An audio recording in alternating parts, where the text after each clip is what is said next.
Welcome to College Algebra section 12.1. My name is Rob Reynolds, and today we're going to look at systems of linear equations, solving them by three different methods: graphing, substitution, and elimination, and look at the advantages and disadvantages of each. But I'm going to actually start out with a word problem because the purpose of systems of equation is to be able to apply it to something. So here we have a scenario where we have a movie theater selling tickets for $8, but senior citizens get a $2 discount.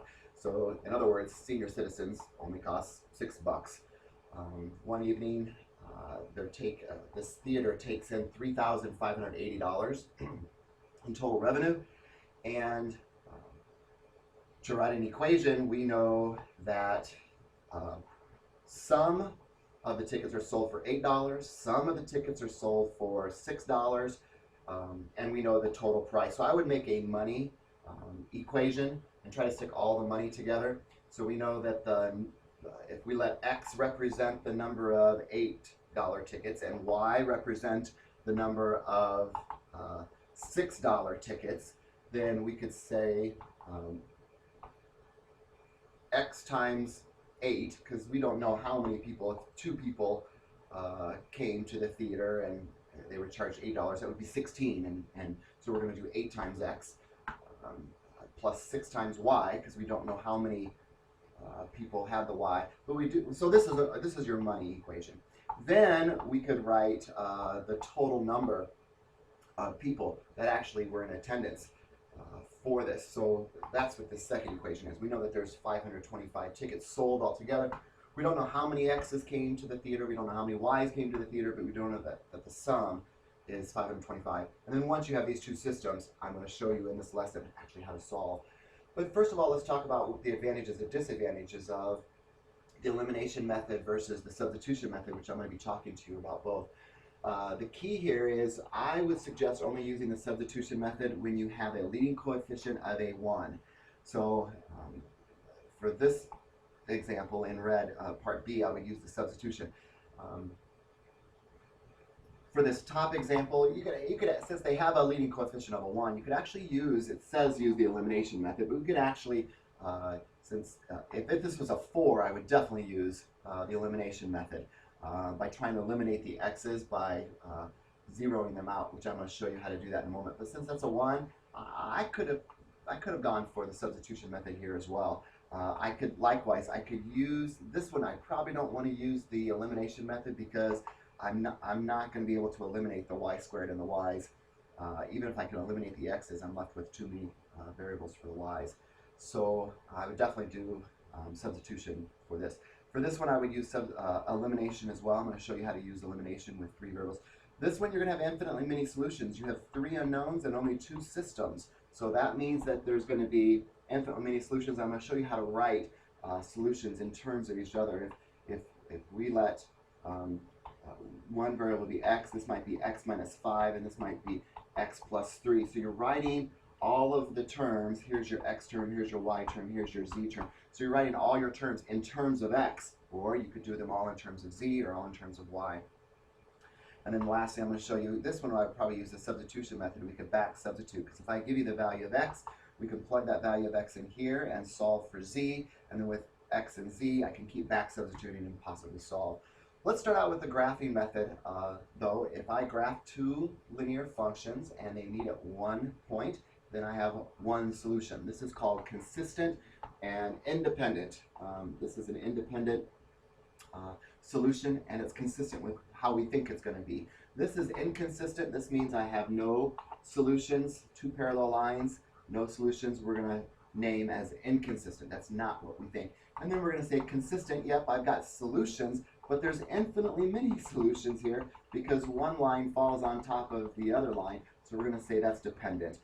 When you're dependent upon your parents, then that's how you can remember that one line is on top of the other line. So there's infinitely many solutions here. So looking at a couple graphs, examples, let's graph this one.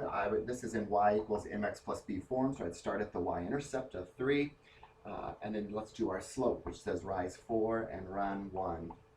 And I would fill up the graph, 1, 2, 3, I'm off the graph here. But instead of going up and to the right, I could go down and to the left And the reason why I'm filling up the graph is because I'm trying to find another point. If I'm doing this correctly, I'm trying to find another point that would line up exactly with the green dots. So let's graph this one in blue. So we'll start at -2, and this one is the slope is down 1 to the right 1. Well, instead of going down and to the right, I could go up and to the left, and bingo, I have found my point of intersection. It looks like it would be -1, -1.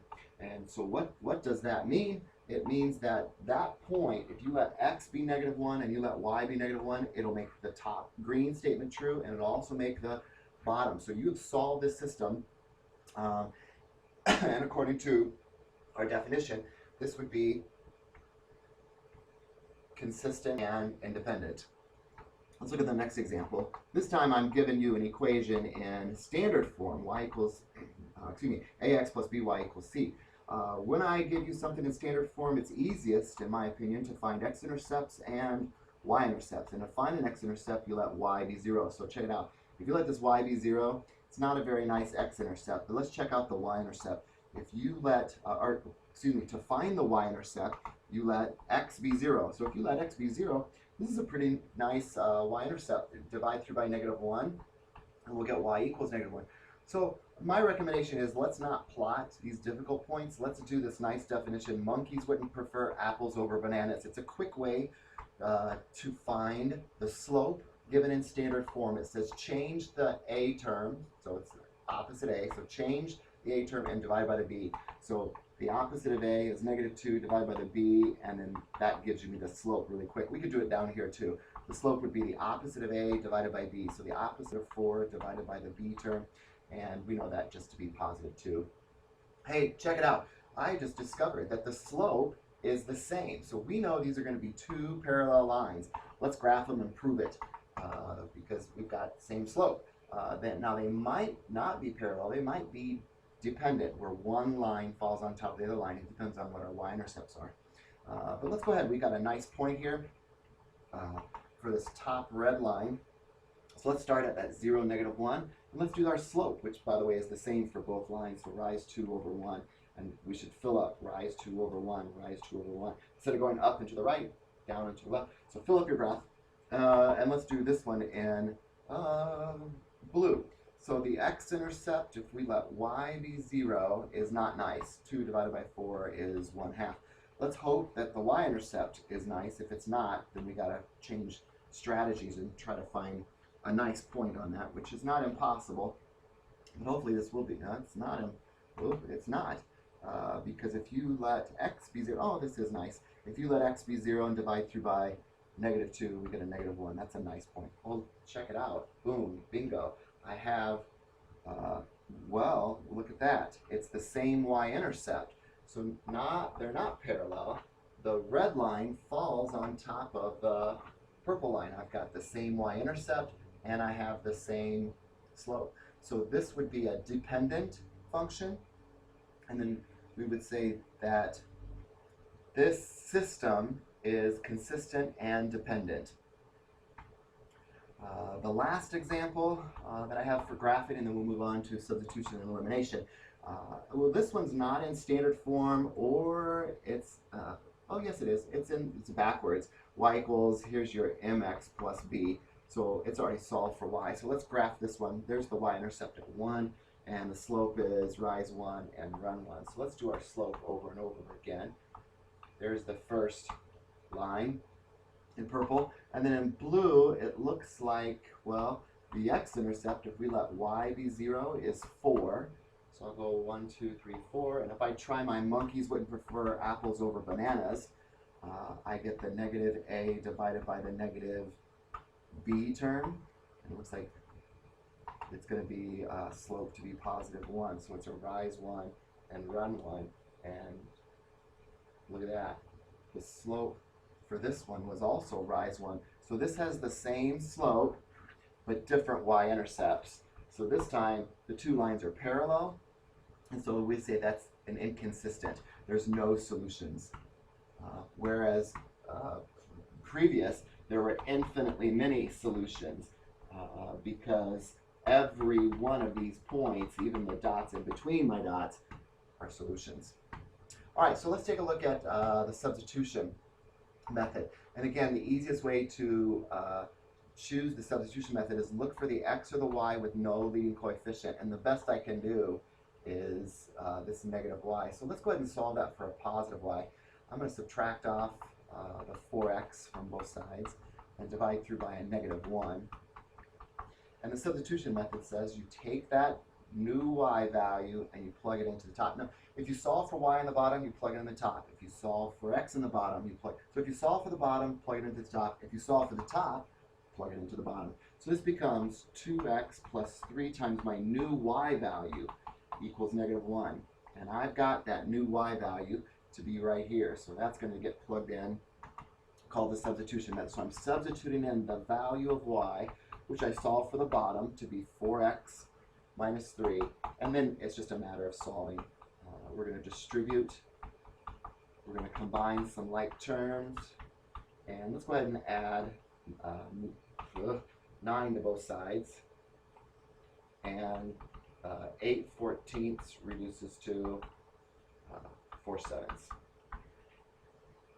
After we find the x value, we're going to have to plug that back in and solve for the y value, because we only have half the answer here. Good thing we didn't do the graphing method here, because that would have been hard to find if 2 points intersect at 4/7.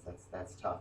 So the advantage of the substitution and elimination method is we can get more accurate answers, where I would have never gotten this answer for the graphing method. So you could choose either the top equation or the bottom equation. It shouldn't matter. The points intersect. So I'm looking at 4/7, thinking it's not going to be. I was hoping that something would cancel, but nothing does. So I'm going to plug it into the top equation. 2 times 4/7 plus 3. Welcome to more difficult. So let's see. 8/7 plus 3y is equal to, I'm going to call this negative 7/7 just so I can subtract off 8/7. So 3y is equal, if I subtract negative 15/7, and then if I multiply both sides by 1/3, I finally get a solution. Yeah, again, it's not nice. Negative 15/21. And if I divide top and bottom by 3, I'll get negative 5/7. So again, not a very comforting answer. In fact, this might be a good time for me to show you. Let's go ahead and check these on the calculator by using our calculators and matrices to solve. I think I might do that in a later lesson though. So let me just keep going. And I'll save that for another video. But you can actually type these systems under your matrices and actually solve. But I think the goal here, right now, here's another example that the author had worked out. This is from your textbook, so you can look through this. What variables should you solve for? Again, I'm looking for the substitution method. Let's solve for this top y. Probably solve for the top x here. It's all by itself.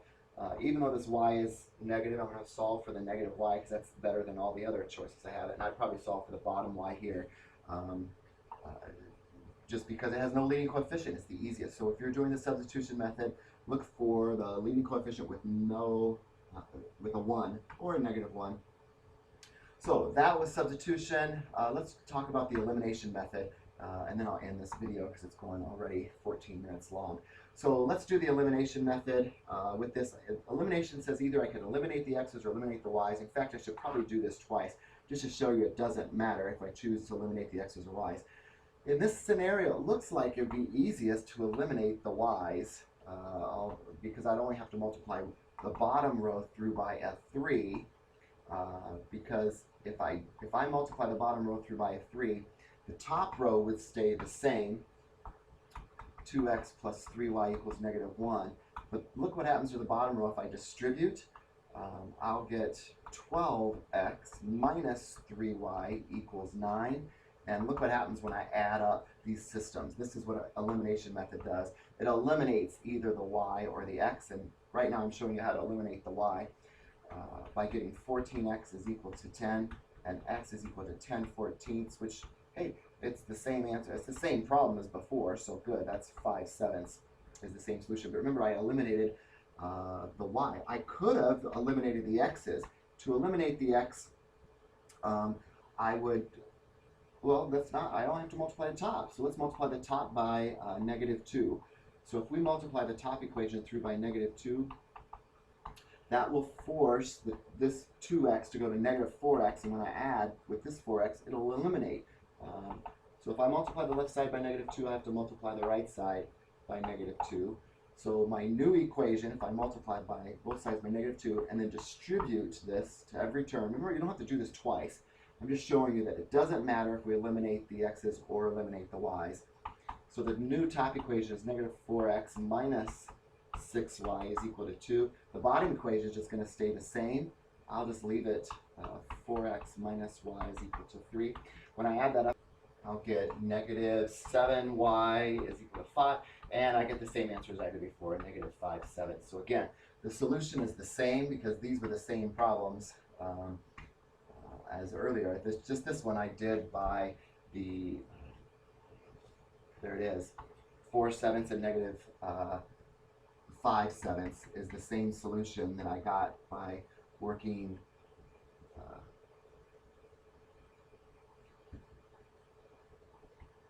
although I think I see an error here. I should have, this should have been a -1.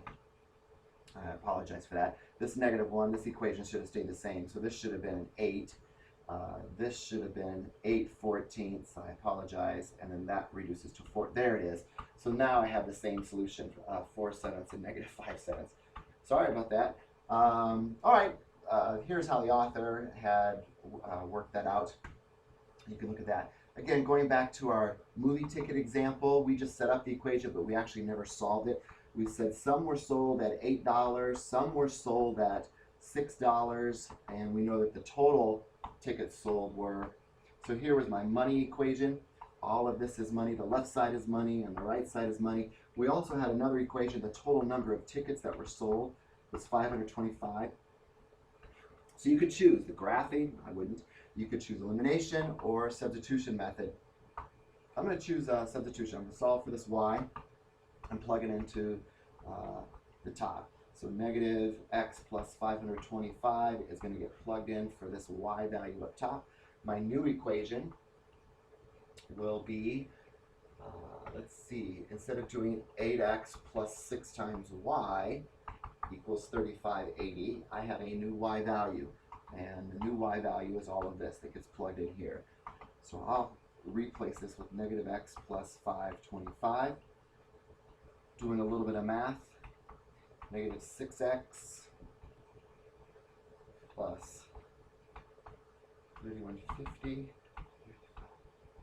80, let's combine 2x, and let's go ahead and subtract off the 3580 minus, I think that's around 430. Half of 430 is 215. So if 215 tickets were sold at the $8 price, and I know that 525, it doesn't matter, you could plug it into the top or the bottom, but it's easiest to plug it into the bottom, because I know that there was 525 tickets sold. So all I have to do is take 525 tickets and subtract off the 215 tickets. So I know that this is 215 plus some y value will equal 525, and therefore y would equal the difference, which is around 310. So again, you could write your your final solution in an ordered pair, and because these are points of intersection in x comma y ordered pair. Or since it's a story problem, you could probably actually say the number of tickets sold at this price was, yeah, there you go, 310 senior citizen tickets, and then 215. Did I actually get one right? Yeah, 215 and 310. Good. All right, what else? Find out if these are inconsistent, dependent, or inconsistent. The easiest way to do that is just check out the slopes by doing monkeys wouldn't prefer apples over bananas. So let's see, the top slope would be the opposite of A divided by B, so -2/1. And let's check out the slope down here. The slope would be negative 4 over 2, and it's also, okay, so now I know either the lines are parallel or dependent, meaning one line falls on top of the other line. In order for them to be dependent, though, the top equation would have to be a multiple of the bottom equation, and that's almost true. If I multiply the top equation through by 2, I'll get the 4x, 2 times this, I'll get the 2y, but if I multiply this by 2, I don't get the 8. So now I know we have different y-intercepts, and these lines are going to be parallel, and that means I have no solution or it's inconsistent for a solution.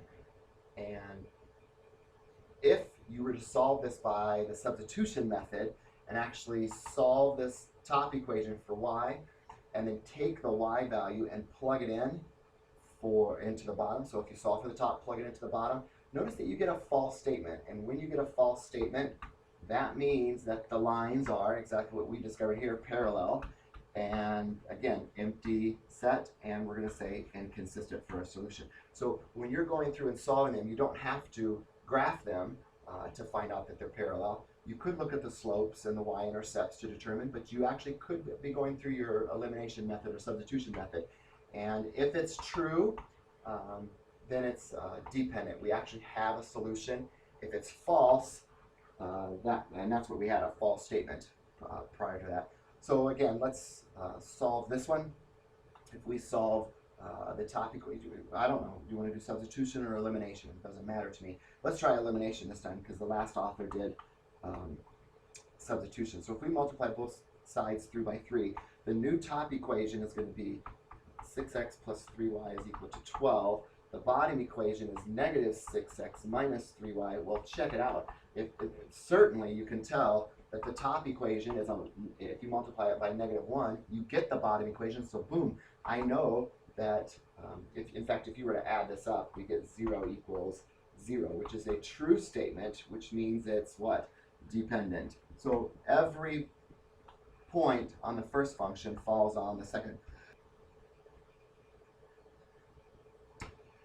So going a little bit long here, I kind of want to finish this up. Oh my gosh, we have 3 systems, looking at systems of equation in 3 variables this time, and that just means that instead of a line, I have a plane, and look, all 3 planes could intersect at one point, all 3 planes could intersect at a line, or it's very possible that all 3 planes could never intersect.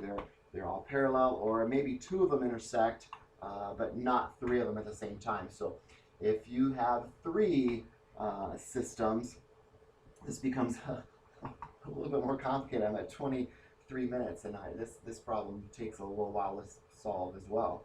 So let's have at it. So I'm going to use equation A, B, and C. I'm going to try to do some elimination.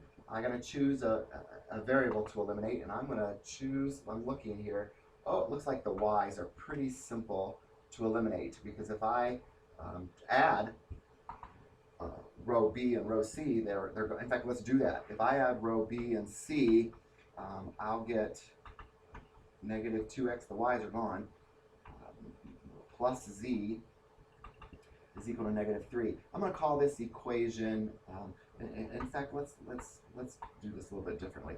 Let's call this 1, 2, and 3 to begin with. So here's equation 1, equation 2, and equation 3, and then my new equation with only 2 variables, I'm going to call equation A. So the originals had 3 variables, x, y, and z, but equation A, I've eliminated the y. Now, it's important when you come up with equation B, you must eliminate the same variable. In other words, I got to get rid of this y. So I've used lines 2 and 3. So now I get a choice. Either you're going to use 1 and 3 or 1 and 2. It doesn't matter.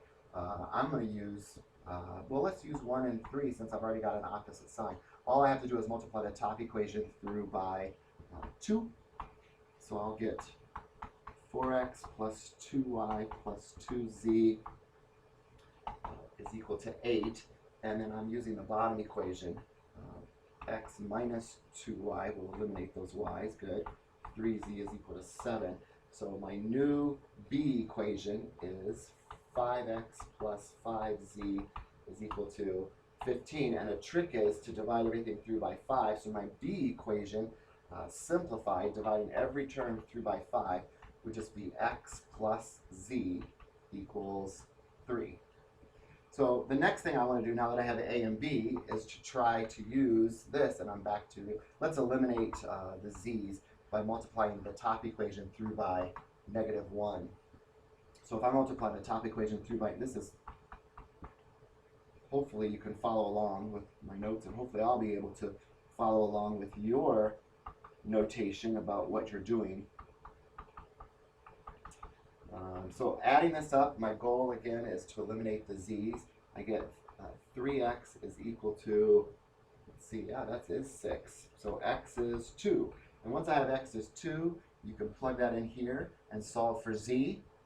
So 2 plus z is equal to 3 when z is 1. And now you've got x and z, and you can either plug it into equation 1, 2, or 3. Your final solution is going to look like 2, whatever that y value is when you solve, and your z value.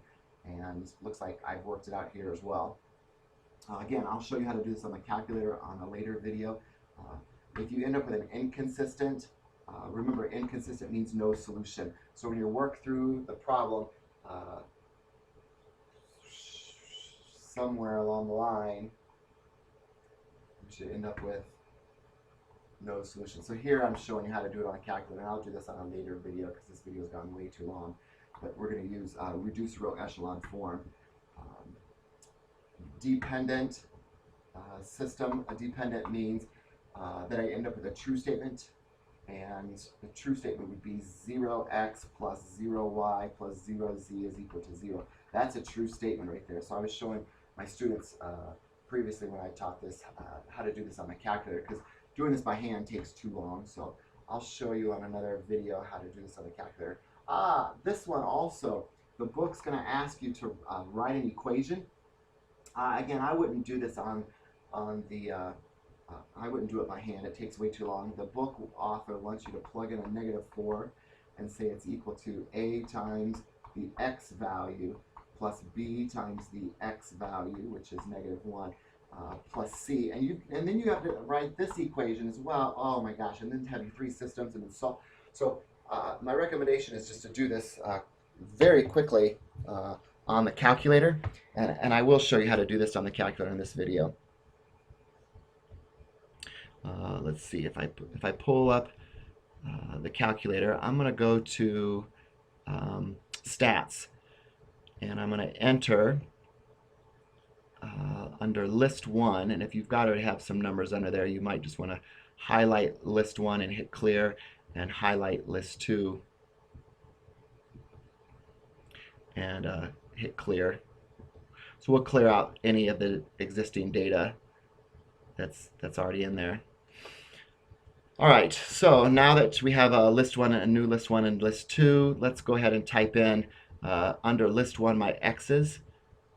In this case, it's going to be -1, 1, and 3.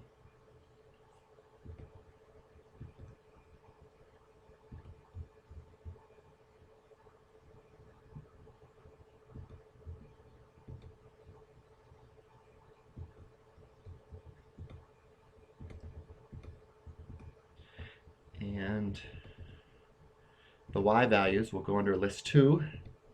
Sorry, my computer's lagging and then I'm making mistakes.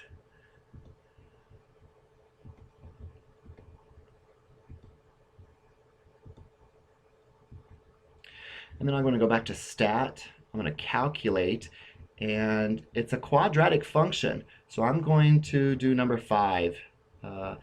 Find the best fitting quadratic function. I got to clear all this out. That's ridiculous. So go stat, again, calculate, and then number 5, and then press enter. So stat calc 5, enter, and it says a domain error. Well, that's embarrassing. Let's see, if I go stat and then enter, did I edit this correctly? No, I didn't. There's my calculator saving me from making a mistake. The x value here should have been -1.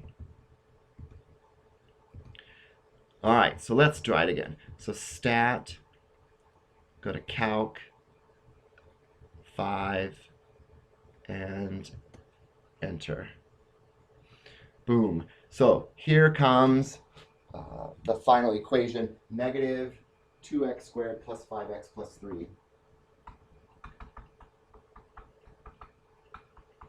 Sorry for the slow calculator calculations. Boom. The author worked it through the long method, and it is very long. So again, I would go to your calculator and go to stat edit, and you're certainly welcome to do that on your test as well. So the rest of these slides are just giving you some practice. If you'd like to look through some more examples, go to your book. There's plenty of examples.